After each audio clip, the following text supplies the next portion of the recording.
શ્રીરામ વિદ્યાર્થી મિત્રો, આપણે ધોરણ 9માં પાંચમા પાઠની અંદર પાંચમો પાઠ સજીવનો પાયાનો એકમ કોષ, તેમાં આગળ 4 પાર્ટમાં આપણે જુદા જુદી અંગિકાઓનો અભ્યાસ કર્યો. હવે આપણે અહીંયા પાંચમા પાર્ટમાં રિબોઝોમ્સ વિશે સમજીએ. તો રિબોઝોમ્સ જે છે તે બધા જ સક્રિય કોષોમાં આવેલી અંગિકા છે. આ ઉપરાંત તે આદિકોષ કેન્દ્રિક કોષ અને સુકોષ કેન્દ્રિક કોષ એમ બંનેમાં જોવા મળતી અંગિકા છે.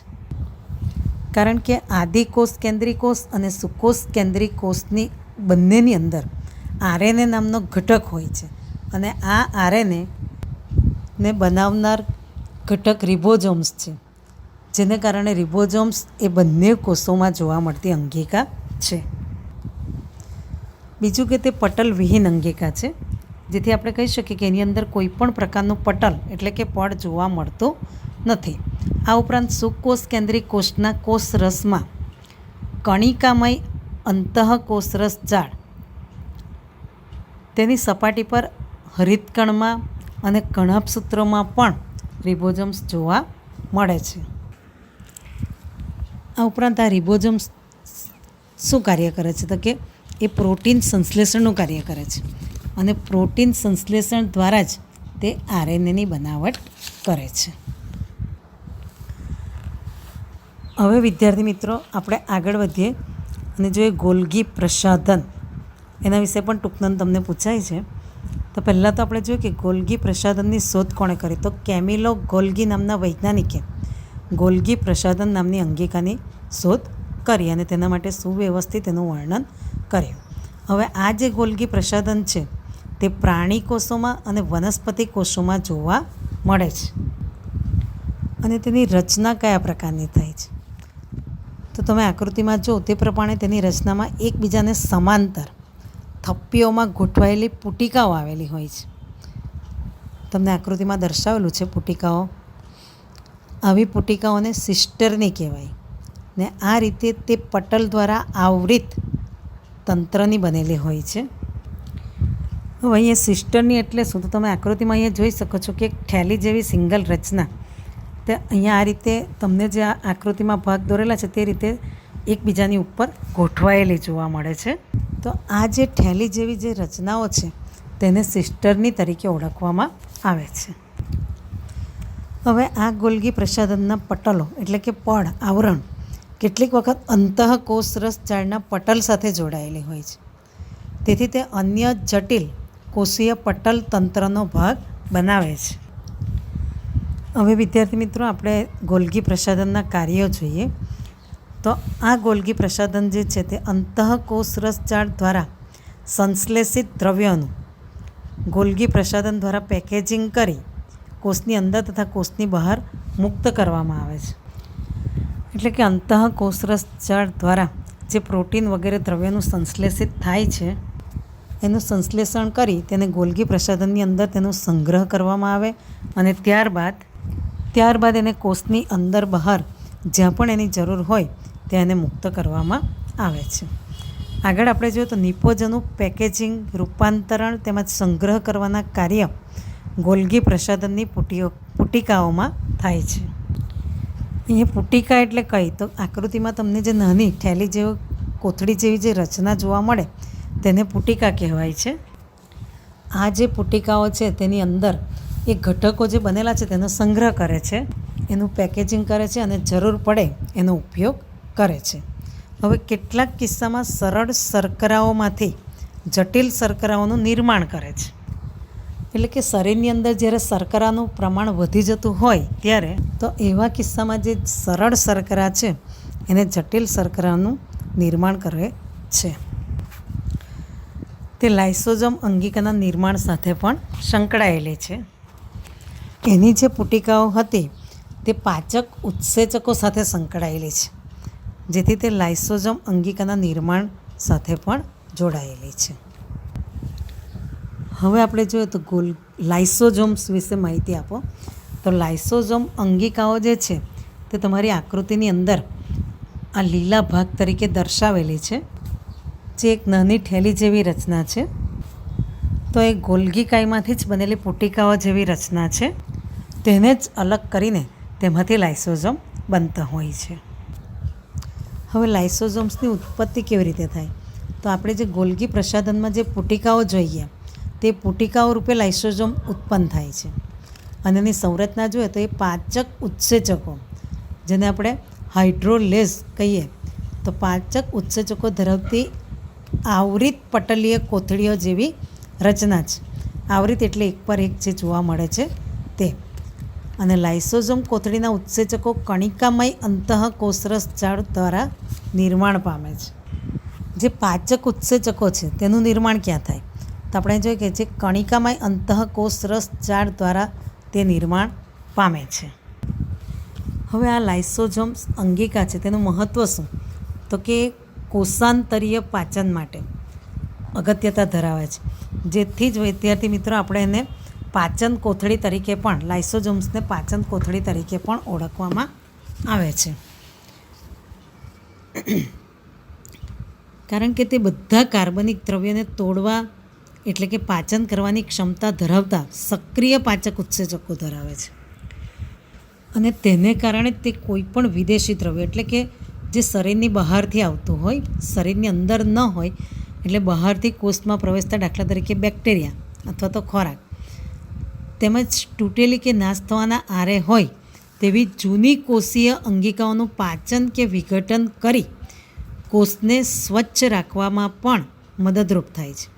આમ લાઇસોઝોમ કોષના ઉત્સર્ગ દ્રવ્ય એટલે કચરાને ત્યજતા તંત્રના પ્રકાર તરીકે પણ ઓળખાય છે. અને એને કારણે જ એને આપણે લાઇસોઝોમ્સને આત્મઘાતી કોથળી તરીકે પણ ઓળખીએ છીએ. કારણ કે આપણે જોઈએ કે લાઇસોઝોમ્સ છે તે તેના પાચન માટેના સક્રિય ઉત્સેચકો ધરાવે અને કાર્બનિક દ્રવ્યોને તોડવાની ક્ષમતા પણ ધરાવે છે. એક કોષીય ચયાપચય દરમિયાન વિક્ષેપ સર્જાતા લાઇસોઝોમ પોતાના જ કોષનું પાચન કરી નાખે.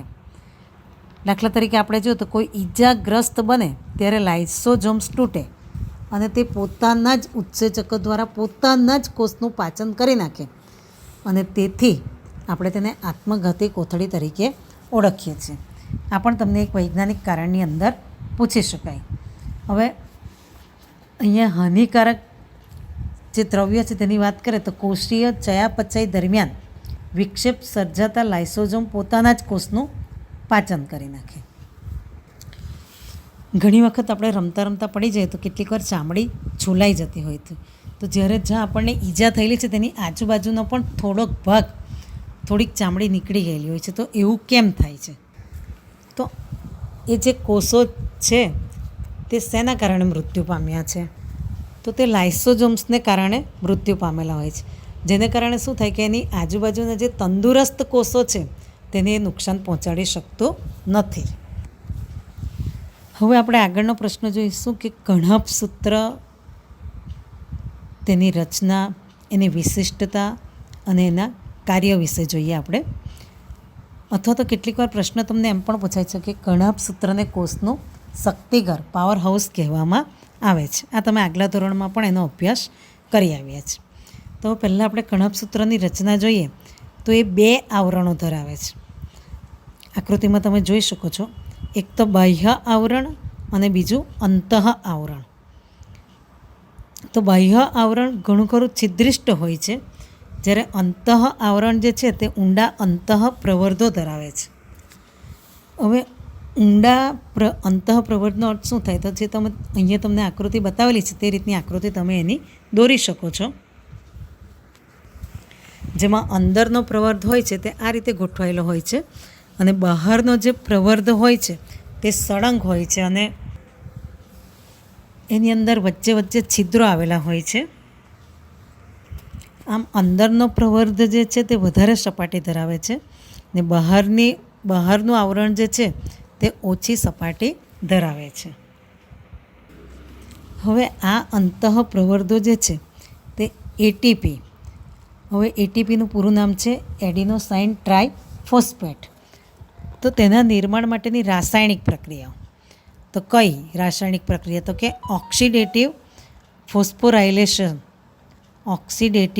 ફોસ્ફોરાયલેશન એના માટે એક વિશાળ સપાટીનું નિર્માણ કરે છે. હવે આપણે કણાભ સૂત્રની વિશિષ્ટતા જોઈએ તો કણાભ સૂત્ર એક વધારે અગત્યની વિશિષ્ટ અંગિકા છે. કેમ?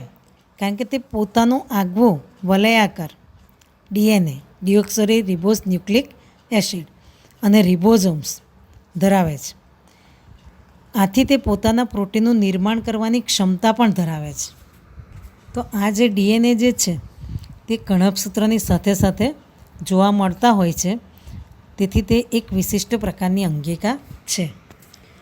તો અહીં આકૃતિ તમે જોઈ શકો છો કે આકૃતિમાં જે અંદરનું અંતઃપ્રવર્ધો જે છે એટલે કે ક્રિસ્ટી, તો તેમાં આધારક નામનું દ્રવ્ય ભરેલું હોય છે.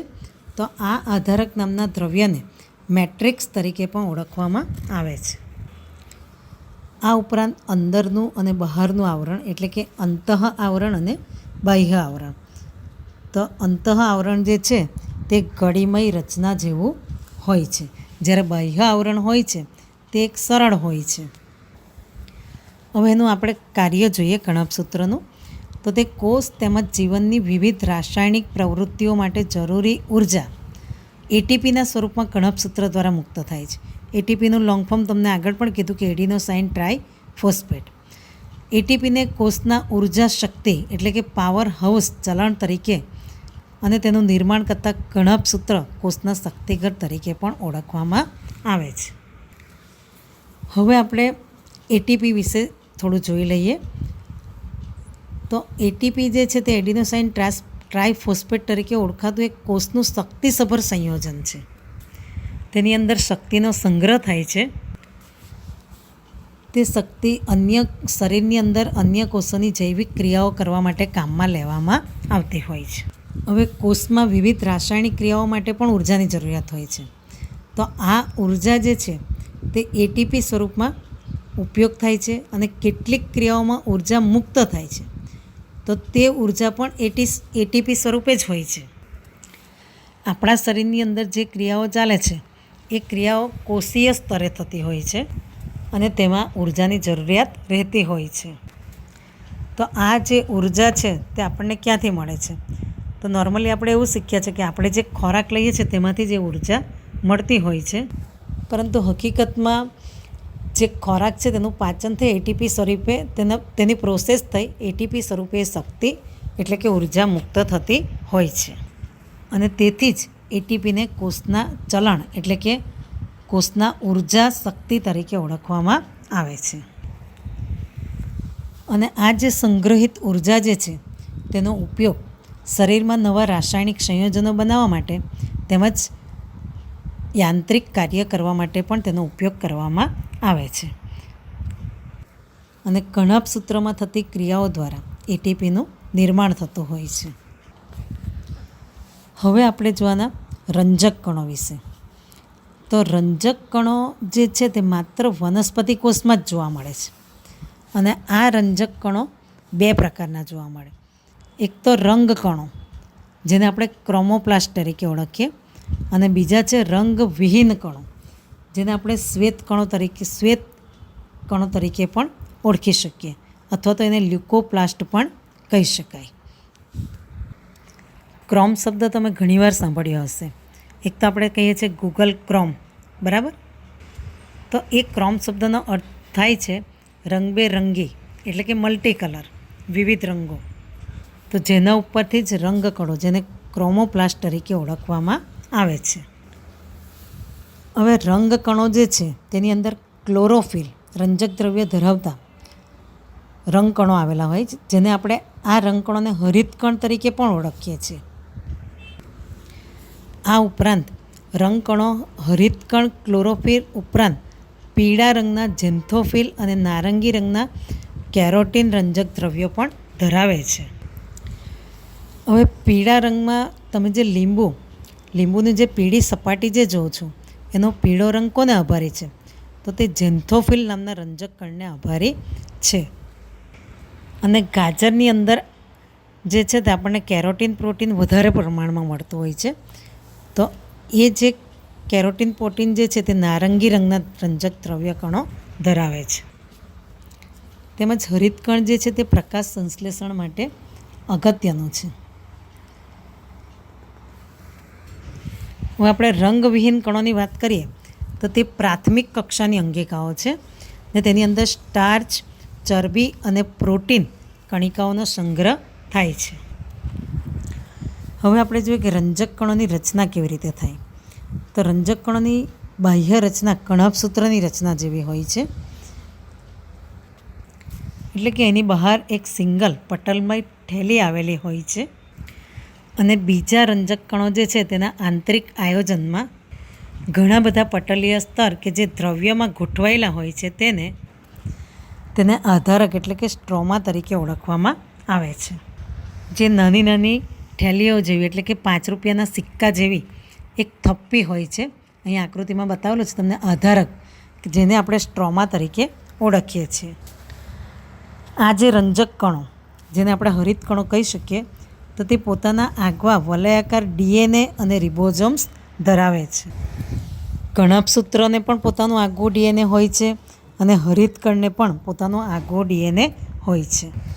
તો અહીંયા આપણે આપણો આ ટૉપિક પૂર્ણ કરીએ છીએ. હવે પછી નેક્સ્ટ સેશનની અંદર આપણે ફરીથી મળીશું. અસ્તુ.